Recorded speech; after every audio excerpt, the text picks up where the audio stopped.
কোনো গরিব বা কোনো অভাবী মানুষ যদি আপনার পরিচিতদের মধ্যে কিংবা অপরিচিতদের মধ্যে এরকম হয়, যেই গরিব বা অভাবী মানুষকে নগদ টাকা দিলে তিনি সেটি নষ্ট করে ফেলবেন, যথাযথভাবে ব্যয় করবেন না, তিনি তার ভুলভাল খাতে তিনি ব্যয় করে ফেলবেন, সেক্ষেত্রে তার দারিদ্র্য বিমোচনের জায়গায় বরং তার টাকাটা নষ্ট হবে, তাহলে সেক্ষেত্রে তার জন্য তার উপযোগী কোনো কিছু যদি আপনি করে দেন সেটা উত্তম বলে সারা বিশ্বের সমস্ত ওলামায়ে কেরাম একমত। আর ওলামায়ে কেরাম ফতোয়া রয়েছে,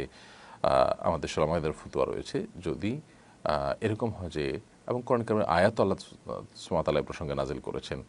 যারা টাকা পয়সা এটা যথাযথ ব্যবহার করতে পারবে না বরং নষ্ট করে ফেলবে, গুনাহের কাজে ব্যয় করবে কিংবা নষ্ট করে ফেলবে, অপচয় ব্যয় করে ফেলবে। অনেক সময় দেখা যায়, আমরা বিশেষ করে করোনার সময় লক্ষ্য করেছি, গরিবদেরকে আমরা টাকা দিয়েছি, টাকা দেওয়ার পর তারা লকডাউনের একটা লম্বা সময় পার করতে হবে, সেজন্য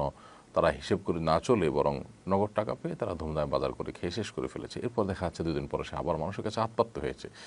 তো এই যে একটা ব্যাপার, এই কারণে যদি কেউ এরকম হয় তাহলে সেক্ষেত্রে তার জন্য উপযোগী কোনো কিছু টাকা দিয়ে করে দেওয়া এটা জায়েজ, এবং কোনো কোনো ক্ষেত্রে এটি উত্তম হতে পারে। বিশেষ করে যদি আপনি কোনো গরিবকে জিজ্ঞেস করেন যে তোমার নিডটা কী, প্রয়োজনটা কী, তখন সে তার প্রয়োজন যেটা বলবে সেই প্রয়োজনটা যদি আপনি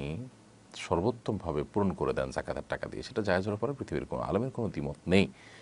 আমরা সেই কাজটি কিন্তু করছি। আসুনা ফাউন্ডেশন থেকে যখন জাকাত এর অর্থে স্বাবলম্বীকরণ প্রজেক্ট পরিচালনা করা হয়, তখন একটা ফরম দেওয়া হয় উপকারভোগীকে। তিনি সেই ফরমে তার নিড তিনি পেশ করেন, এবং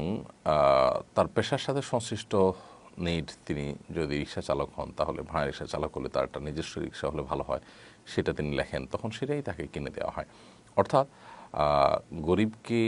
আপনি জাকাতের টাকা আপনার মন মতো খেয়াল খুশির মতো কিছু কিনে দিয়ে দিলেন, তার উপকারে